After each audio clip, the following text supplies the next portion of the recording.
That Great Business Show, Ireland's best business podcast.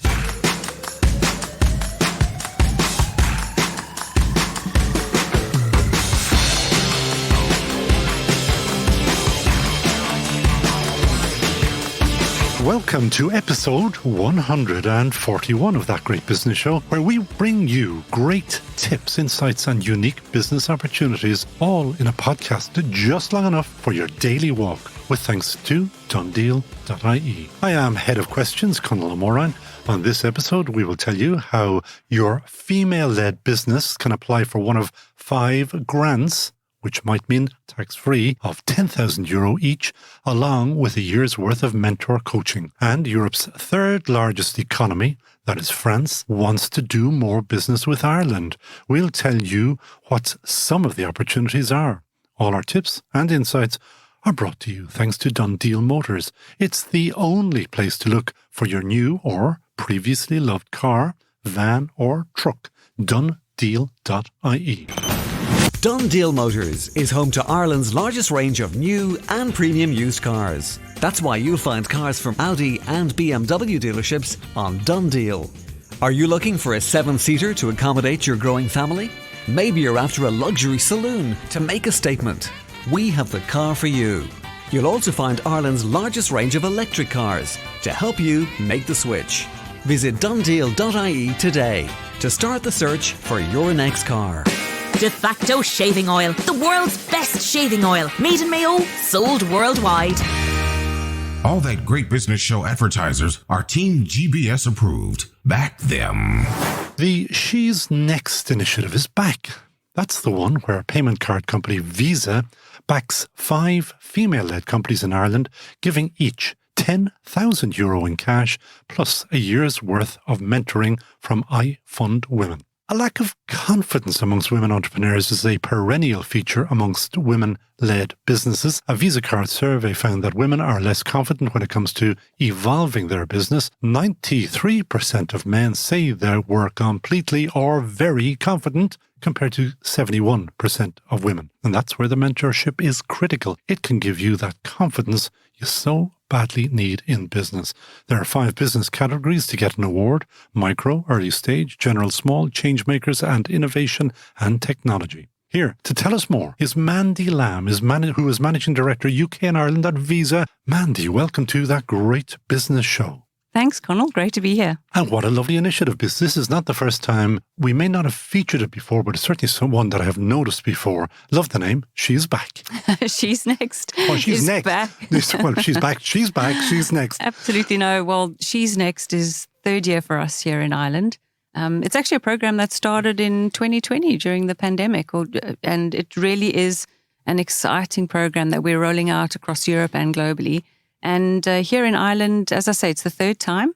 We are very excited to launch on Wednesday, and the competition will run until sort of 21st of July or so. And we're really calling out to all female entrepreneurs to enter. And as you say, there are a variety of categories and with great opportunities to follow. Now, you know enough about business because you have been in business a long time yourself, that the one thing you don't have is time. How much time does it take to apply? I think it's about 10 minutes tops. Oh, good. Okay, we like those. Super easy. You basically go to the iFund Women /Visa Ireland. You apply, you write up a little story about your business, what you're doing, and what your motivation for the grant would be. So it's short and sweet, and with great outcomes, hopefully. And you do say all the time a grant. Is that deliberately a grant, or you may not be familiar with our taxation system here? Is it a grant to so that you don't pay income tax on it? I'm not 100% sure if that's the case, but it is. It's deemed a grant in terms of how we're offering it. That is a good thing, because 10 grand will get people over or through what is called Death Valley in business, and it's ideal. So what kind of businesses? I know that you have those headings: general, small, changemakers, etc. There must be the ideal businesses for Visa to get, because obviously you want ambassadors for your business. You're not doing this because for true love. This is because of commercial love. Well, I think as Visa, we do have a long-term commitment to small, medium enterprises. And I do think that as we go through the evolution of business moving in a face-to-face environment into online, we want to be there to help these small businesses. They need the tools, they need education, they need the skills, they need the technology to be able to shift the way that business and consumers are going, which is digital. And that's where we come in and at the heart of it, able to work with financial institutions, work with the small business, work with the merchants to be able to empower them and enable them. And to be honest, we do believe that SMBs are the backbone of any economy. They're the biggest job creators, they're the biggest employers. And really, if we support them, we're uplifting the entire economy. Which you are. Absolutely. Now, because you've joined us on TeamGBS, that's our great business show, you're allowed to give a big, big shout out for Visa, for what you can do that others may not be. Since you were so kind to come, as you can probably tell from the accent, from South Africa, via London, over here, specially to see us. What is Visa doing that, and I'm going to name the others, that say a Revolut or any other bank app like that is doing that you're doing that they're not? Well, I think that what's important to understand is what Visa is, right? I mean, we're an open network. People don't realize that when you go into a store and you purchase something, Visa is not the credit card. Visa is actually the network sitting behind the transaction. We're moving that transaction in milliseconds in a safe, secure way. And so as an open network, we're actually working with banks, with merchants, with financial institutions, with small business, with the likes of Revolut as a fintech. We're allowing them access into that network. So it's less of a competition element. It's more of offering choice to all the players across the industry. So, Revolut is often spoken about in terms of the great success story they've had across a number of markets. Sometimes they're spoken about like that, yeah? Sometimes. Yeah, sometimes. But I think at the end of the day, they're solving for a consumer need or for a business need. The ability to move money, the ability to make digital payments. And that's really where we sit at the heart of payments. Let me personalize this. I've looked at your CV and you have done exceptionally well. You've gone up the so-called greasy pole and you have been all over the world with Visa and with other companies as well. And then I look at this and the survey from Visa about women not being confident. Tell me, what is that about? I hear it here all of the time. I often cite LinkedIn. If you go onto LinkedIn, look at a man's, young, so old, doesn't matter, a man's LinkedIn their profile. They take on the world. They've beaten the world. They're beyond Einstein.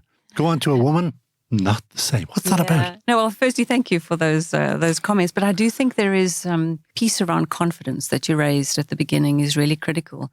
And I have had the privilege of working in many markets and for many organizations.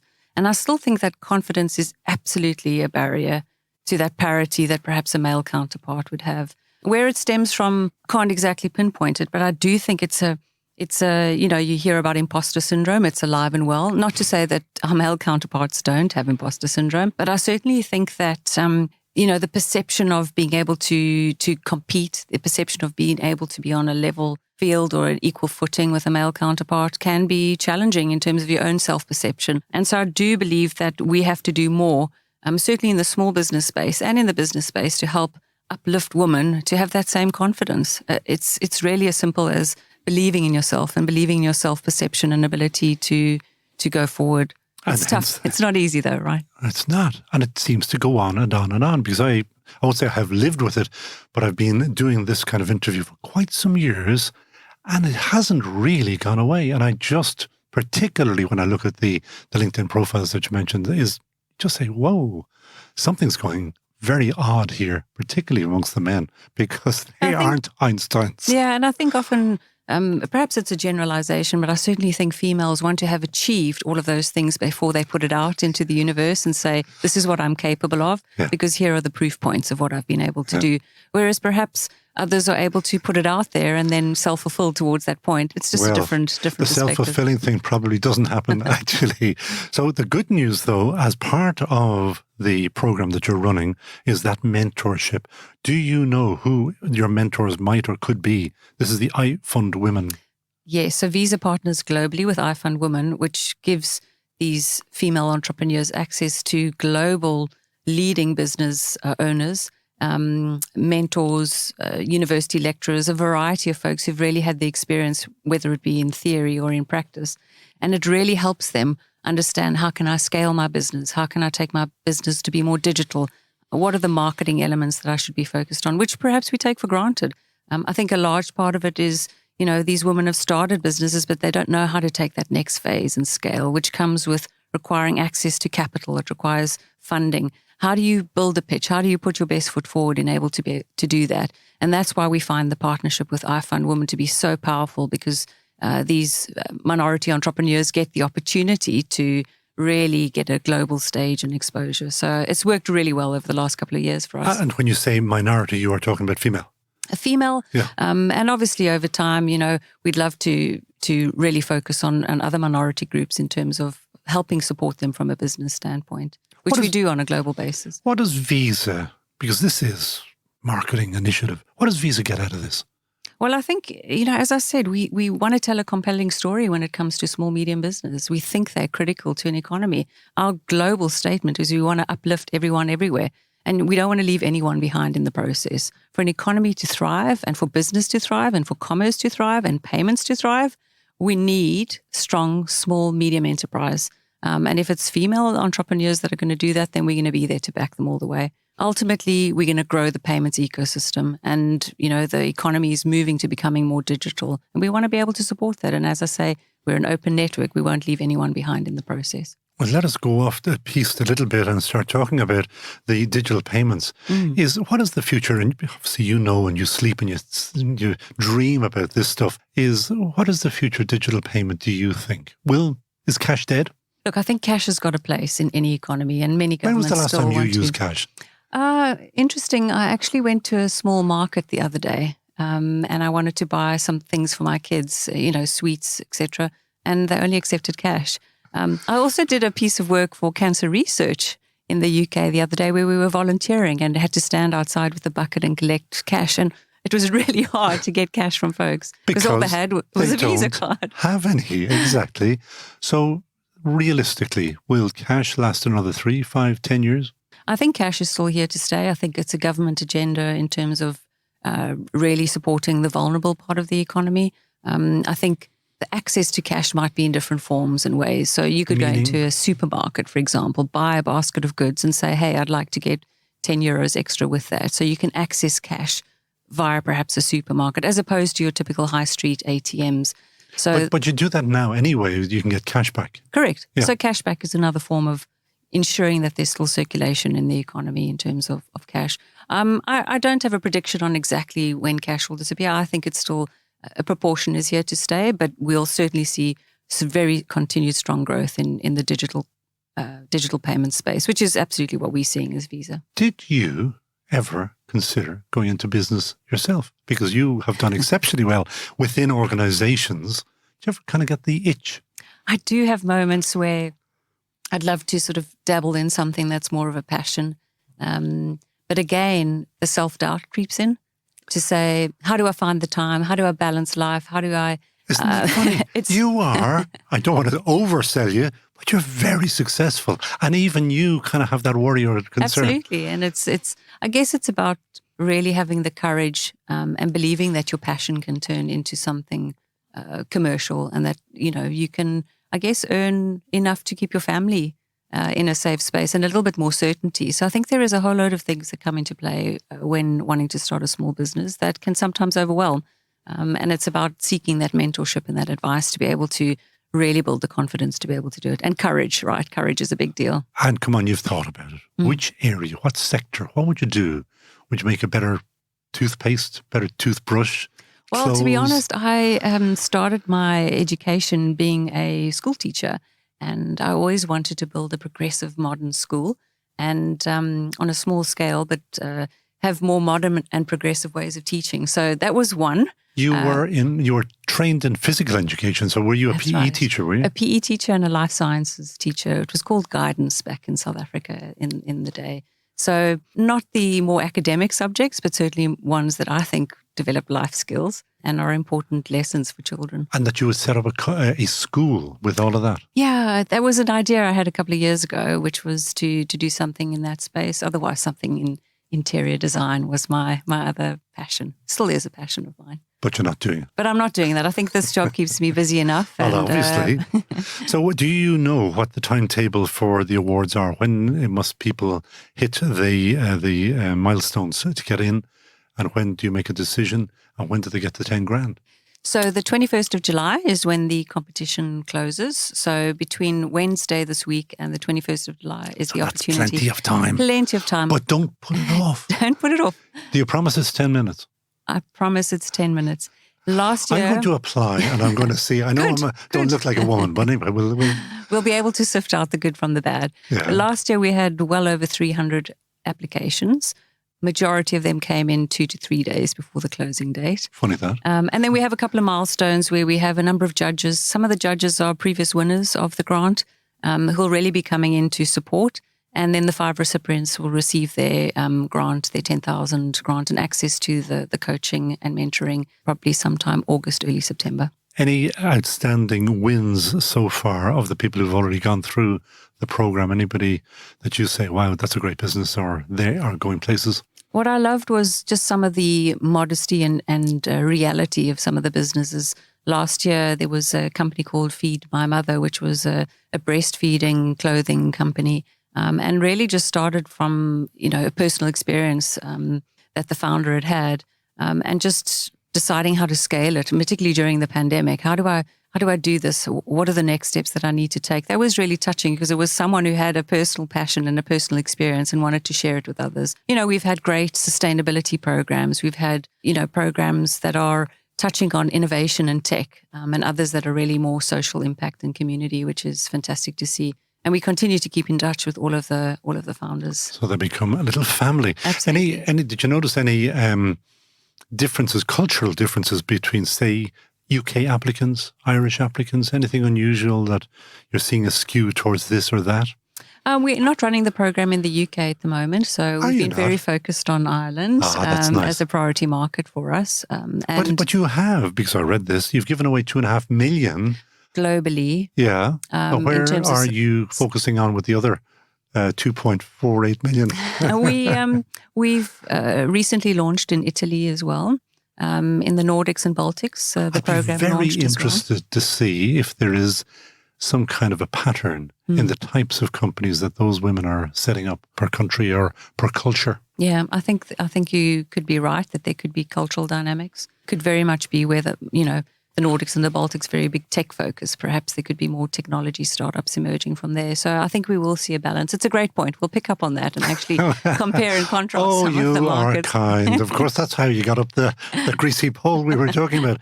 How come you haven't launched it in the UK? But the UK, we've been focusing on a lot of the capability build around small, medium enterprises, working with... what does that mean? It means, the future of payments doesn't only touch consumers. It also touches medium, large, small enterprises. And we do a lot of work innovating around how do businesses pay? How do they need to be paid? How does the flow of money work? How can we support digitizing all of that? So we're quite focused on really building our capability in that space. We're also very focused on the acceptance footprint. What that means is how do we digitize small, medium enterprises in the first instance? Because there are millions of small, medium enterprises in the UK that need help digitizing.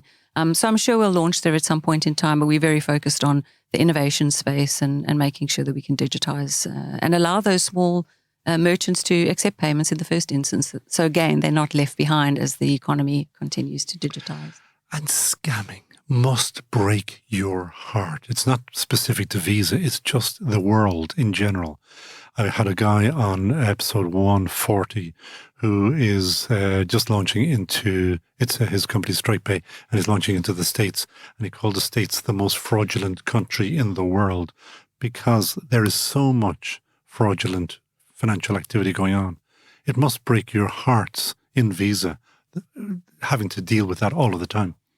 Look, fraud, cyber are real issues on a global basis. There's no doubt these fraudsters and scammers are very sophisticated and operate on a global basis. So it's not a case of ring fencing in one particular market and it's seeing almost that you've it is impossible, I presume. Sure, they could be up a mountain anywhere. But what I would say is that we invest a disproportionate amount of time in making sure that our platform and our network is safe, secure, reliable, has resilience to face anything. We've invested about well over 8 billion euros over the last number of years. Billion in the investment in cyber and fraud defenses. And it's an ongoing area of focus for us. Probably 30% of Irish consumers were touched with some form of payment fraud or scam last year alone, which just shows you that, it's prevalent. So we want to make sure that there's trust in payments, that there is certainty in payments. And, our CEO for Europe, Charlotte, often says that people don't wake up every morning and say, I can't wait to make a payment. I can't wait to, go online and insert my Visa credentials onto a website. They wake up and say, I need to pay my kids' school fees. I need to plan my next holiday. I need to rent a car. I need to do my grocery shopping. And what we want to do is invest in that fraud and securities, that when you choose how you pay, that we make sure that it's the most safe and reliable payment method. So a huge amount goes in there. We've even moved into using AI and machine learning in that space, because we're seeing transactions on a global basis. And how do you use that data to really be 2-3 steps ahead? But it is a challenge, but one that we really focused on. And the bad guys are thinking of you and being 2 to 3 steps ahead of you all of the time. It's forever. And it's not good. Well, we're not giving up. I hope not. Final question that we always ask, Mandy, is that who would you hire in a heartbeat?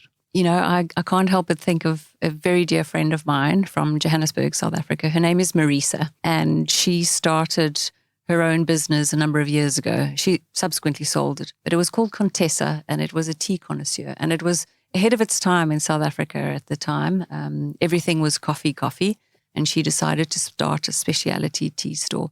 And I was just in awe of how she switched up her corporate life and took a step into, the entrepreneurial side of things. She was brave, she was courageous, she was streetwise and savvy, and she connected the dots very quickly, and was always thinking smart. And, I think that attribute, that courage, and that ability to network and connect the dots is just fantastic. So she would be top of the pops for me. That is your Marisa. And that's a little hint to anybody who is applying. If you have a tea business, Mandy Lamb might like that. Obviously, you like your tea. I do like my tea. Okay. Mandy Lamb, MD, UK and Ireland at Visa. Thank you so much for joining us on That Great Business Show. Thank you, Connell. It was great to be here. Done Deal Motors is home to Ireland's largest range of new and premium used cars. That's why you'll find cars from Audi and BMW dealerships on Done Deal. Are you looking for a 7-seater to accommodate your growing family? Maybe you're after a luxury saloon to make a statement. We have the car for you. You'll also find Ireland's largest range of electric cars to help you make the switch. Visit donedeal.ie today to start the search for your next car. All That Great Business Show advertisers are TeamGBS approved. Back them. How often do we say it? When you want something done, give it to someone busy to do. Aine Murray is head of marketing and comms in Ireland at French company Veolia, a woman tasked with making announcements about sludge treatment facilities winning awards. Exciting, because that's just some of what Veolia does. Not easy, Aine, not easy. But the good news is that Aine is also president of the France-Ireland Chamber of Commerce, and that's why we've invited Aine in here to tell us about the huge potential to increase trade between Ireland and Europe's third largest economy, that is La Belle France. Bienvenue, Aine Murray, to That Great Business Show. Merci beaucoup, Connell. I'm delighted to be here. You are almost half a year into your 2-year term, and you've only decided to come to our podcast now. Where have you been? I have been getting to know, I suppose, the Chamber from my new perspective as president, getting out and about, meeting all of our members. How many members do you have? We have 175 member organisations, ranging from your entrepreneur, your startup, to SME, corporate level, and right up to our patron level. 175 odd of, are they French in Ireland? Ireland and France? There's a bit of a mix. They're mainly French organisations in Ireland, or small organisations set up by French people now living in Ireland, or then a number of organisations also Ireland or Ireland-French collaborations doing business between France and Ireland. So we've a fine, healthy mix. Basic question, and I know I chatted to you about this before. Irish people and language. Now, I was lucky. I have a few languages. We're not very good at language. And in particular, French seems to defy the Irish abilities. Is it possible to do business into France without French? I think you are underestimating the communications talents of the Irish nation. No, I'm not. No, I do think that we are very effective at communication. We may not master the elegance of the French language as much as the French would appreciate too, but they do appreciate our efforts. A bit like Basil Fawlty, we just shout louder or something. No, I don't think we do that, but I do see, and I suppose within our remit, within the France-Ireland Chamber of Commerce, is looking at organisations coming into Ireland. The French organisations coming into Ireland do appreciate our efforts with them speaking French, and they also do appreciate our efforts to welcome them. And I suppose that's a good toolkit that the French Ireland Chamber of Commerce bring to them, is that support network. Which is the first lesson. If you're going to do business in France, learn some basic French. I mean, it is not that hard. Now, what are some of the opportunities? What kind of companies? You said they're large, they're small. The smaller ones, which would be of greater interest to that Great Business Show listeners. What kind of businesses are they? For example, we have a number of very small startup French companies at the moment who are setting up in the Irish marketplace, and they are using the France-Ireland Chamber of Commerce landing space as a place in which to kind of base themselves from as they get to know the Irish market. A company called Satellix has just finished a 1 year, I suppose, use of our landing space, and they are specialists in software for SMEs, and that departure point has been quite successful for them. They now have a partner in Ireland helping them to do business further in Ireland. And they came in, and when you're talking about your landing space, yes. You have offices on Merrion Square in Dublin. That's correct. We recently invested in them. And you have offices there that are made available. You see, I've been reading your website. You have? I'm delighted to see that. And for companies coming in from France, so if I wanted to go down and meet with Satellix, I can meet them there. And why would they have come to specifically Ireland, or are they just gone to other countries as well? I think Ireland is seen as a very attractive country by French organisations. We are known for the quality of our people.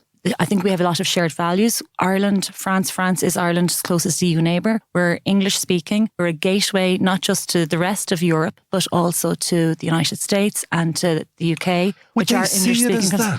They would see us as that, but we are the gateway to the US. Gateway to the US and gateway to the UK, to the other English speaking countries. France used to own the US once upon a time, you know that.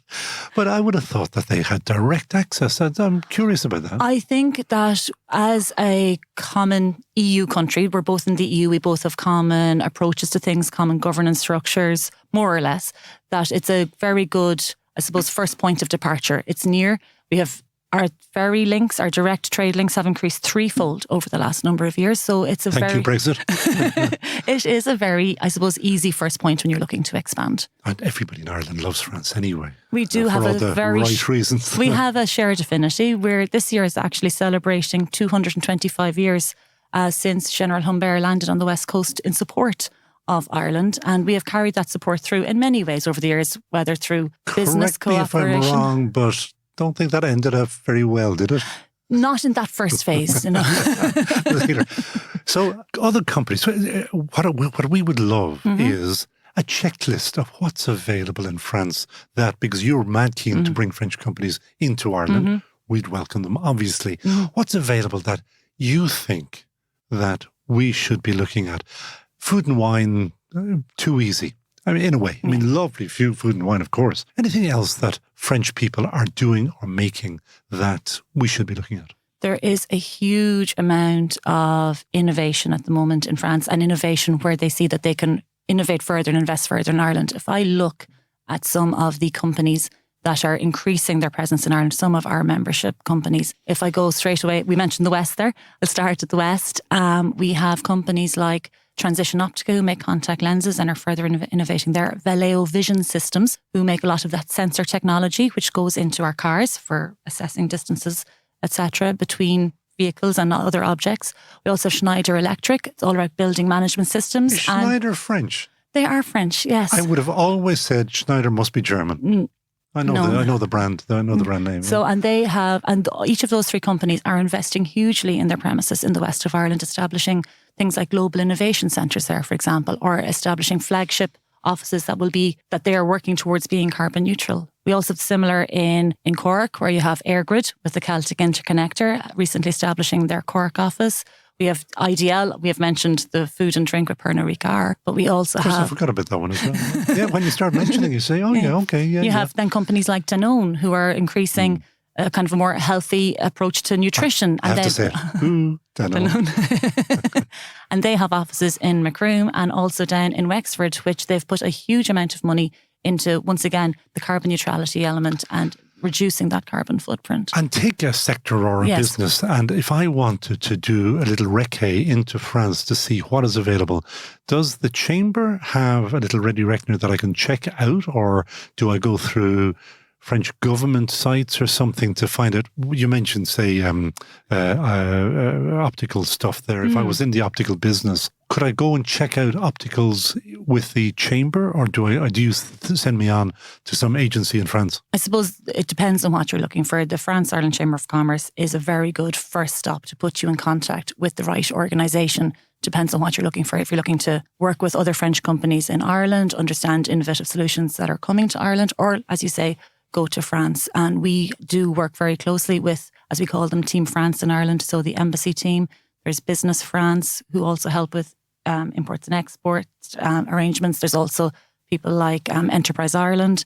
And then there are also even membership organisations within our membership who help to the more practical aspects of establishing in either France and or we in love Ireland. Enterprise Ireland. We would be very good friends and very close to them. But what I'm looking for here, is there another untapped area, if I wanted to get something out of France, that I go somewhere, their version, I don't know what it is, we have of Enterprise Ireland? We have, business, that would be Business France, who are both Enterprise Ireland and the IDA in one. But we also have our counterpart, Chamber of Commerce in Paris, Network Irlande, as well, who do the same as us, but in France. So we have a very good set of connections between us.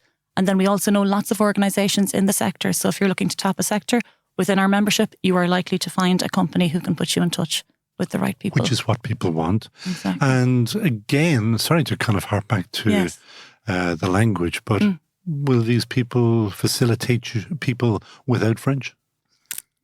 I think so. We have a lot of... You know what I'm saying. No, there's always an openness to the business. So once you find that common ground, I think languages can always be worked around. There will always be people there who have the language. And I know that you're particularly keen, as I mentioned, from France to Ireland. What about from Ireland to France? You obviously visit France a lot, and you think a lot about things that the French badly need from us. Any ideas of businesses or products or services that they really need? Well, I suppose I mentioned our counterpart in France and Network Irlande. One of the things that we do with them every year is we host the Ireland-France Business Awards. And that recognises organisations that are doing extremely well, either French organisations coming into Ireland, Irish organisations going into France, or what we call the Rising Star category.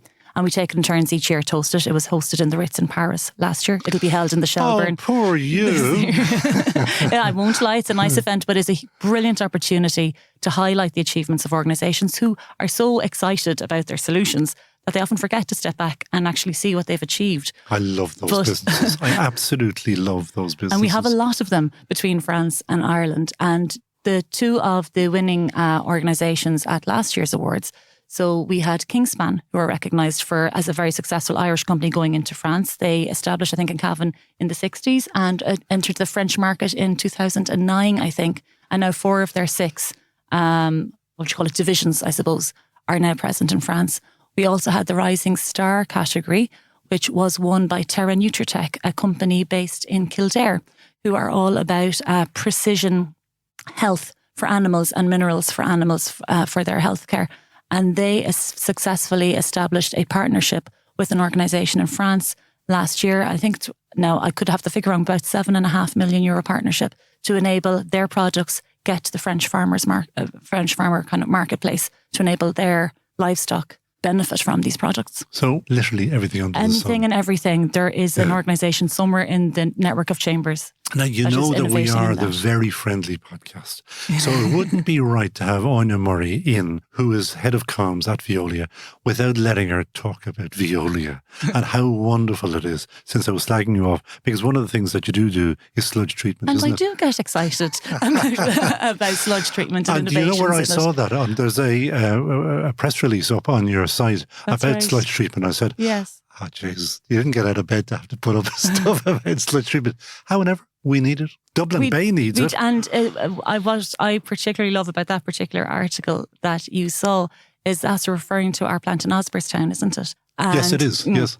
And what they do there is the team in Veolia worked very hard with our partners in Irish Water and in Kildare County Council to find technologies and a way of combining technologies to very innovatively treat sludge in an energy neutral way so that the sludge is basically powering its own treatment. And then, so it's saving. I'd say I don't need to know anymore, I don't think. Because one of the things, of course, that you have is you have a green agenda for your own job as well now, because I think Veolia has gone hugely green, correct? Yes, we our purpose, we've put a lot of work into redefining our purpose and clarifying our purpose over the last number of years. It's all around ecological transformation and defining ecological transformation in terms of the benefits and impacts on all of our stakeholders. So not just like your typical organisation, benefits to shareholders and customers, but to our employees, to the wider society and community at large, and of course to the planet, and assessing that in an equal way for everybody. And as our global CEO, Estelle Bartlianoff, says, to achieve ecological transformation, which is necessary for our planet to survive, 50% of those solutions exist right now, but the other 50% are yet to be invented. And the only way you're going to innovate and invent is through collaboration. It's through talking to other organisations in similar contexts, but you might not realise they're in similar contexts like yourself until you start talking together about your challenges and opportunities. And that's why I'm very excited to be in both Veolia and the Chamber, because I'm in those arenas that are enabling and facilitating those conversations. I thought you were going to tell me you're excited to be in sludge. Well, I am too, as I said. I think it's hugely exciting that we can use one resource to actually power itself in its own treatment in a very energy neutral way. And one other thing about the Veolia is that I thought I had made a mistake when I had been chatting to you and I had referenced the Lewis, but then you have corrected me by saying, yes, you used to own Veolia. Sorry, you used to own the Lewis or made the Lewis a long time ago. We used to, yes. A long time ago, Veolia had 4 divisions, not just the energy, water and complex waste resource management that we know today, but transport was part of that a long time ago. But we realised it didn't quite fit as neatly. So that was sold on. It's now Transdev who operate the Lewis. And we would still, both Veolia and Transdev are patron members of the France-Ireland Chamber of Commerce, working very closely together, but separate organisations, separate and businesses. Veolia itself, I was looking at, it is huge. We are big, yes. How many? There's over 220,000 resourcers, as we call ourselves now, around the world. Resourcers? Yes, because it's all about the resources. That's probably some kind of a French term, really, though, is it? Resources. Ressourceur. Yes, So energy, water and waste. It's all about those resources. Workers. Not quite, nearly. That is it, but it's huge. And how many in Ireland? 700 on the island of Ireland. Okay. So between the Republic and Northern Ireland. And for those people who want to get involved in learning more about France, do they have to join you better do a kind of a shout out for membership here for the... I'm glad you came to that.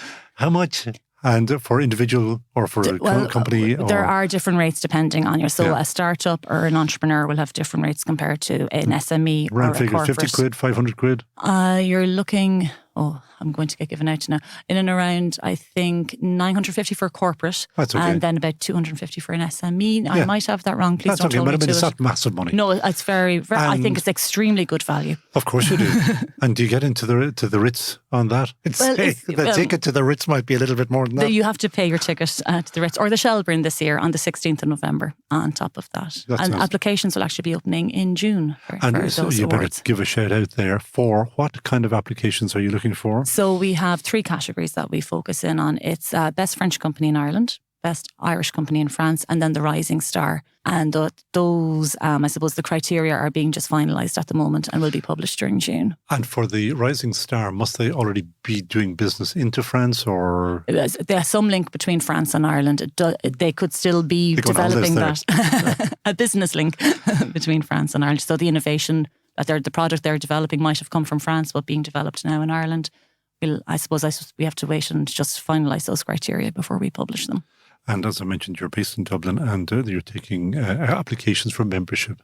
And you're Yes. not exclusionary at all. No, we're not. I do know we're actually working with the embassy team at the moment to map out how many French-linked or French-owned companies there are in Ireland. As I mentioned, we're very good at staying in the background and focusing on the challenges, and rather than kind of highlighting achievements. But at the moment, we think there's close to 300 French-owned organisations in Ireland. So there's 125 organisations out there that still need to join the chamber. Oh, I see what you've done. Oh, you're on the hunt. Okay, okay. Watch Well, out, I guys. think if you're looking to collaborate, the more people there are involved in those conversations allows better innovation. So the conversations will only get better. And networking is essential for any and all types of businesses. Yeah. Do you know our final question, Aine Murray? We ask everybody, who would they hire in a heartbeat? Well, I suppose I've already done my call out for membership. So now I think to the other part of my role within the chamber, which is how do I enrich the conversations with the kind of events we have and the people who speak at those events. And if I was to think about my dream speaker who to address the French chamber members, I think it would have to be Mary Robinson. I think her perspective on international relations, her perspective on climate, obviously coming from my own role in Veolia and being deputy chair of our climate response working group in the chamber, I think our members would be honoured and privileged to hear her speak to them. And I think she had a birthday yesterday. Oh, happy And birthday. Happy birthday to her. Yes. It was a big birthday. Oh, very good. So well done to our former president. We don't call them presidents once they're out of office, unlike the Americans. No. President Trump will remain President Trump. Anyway, on that note, Aine Murray, President of the France-Ireland Chamber of Commerce and also big in sludge in Veolia. Thank you so much for joining us on That Great Business Show. Thank you so much, Conal. It was a pleasure. Done Deal Motors is home to Ireland's largest range of new and premium used cars. That's why you'll find cars from Audi and BMW dealerships on Done Deal. Are you looking for a 7-seater to accommodate your growing family? Maybe you're after a luxury saloon to make a statement. We have the car for you. You'll also find Ireland's largest range of electric cars to help you make the switch. Visit donedeal.ie today to start the search for your next car. De facto shaving oil, the world's best shaving oil. Made in Mayo, sold worldwide. It's all go, let Cursey know on thatgreatbusinessshow.com. That Great Business Show. And that is it from That Great Business Show, episode 141. 45 minutes of business insights and inspiration, all thanks to our sponsor, donedeal.ie, the only place to find your next car, new or second-hand. Sign up to our email updates on the website thatgreatbusinessshow.com and we will send you the latest news, as well as your own personal copy of the podcast that you can then send on to all your pals. Show them that you are really, really in touch with what is important in business. And of course, if you want to advertise with us, do contact us on LinkedIn or on the website. We record at the Dublin South Podcast Studios, where Lee, cash or credit, it's all good, Brennan is today's sound engineer. Later, Neil Horner twiddles lay knobs to make us the best sounding podcast on the galaxy. So from me, Conal O'Moran, buchas to you all. Agus slán tall.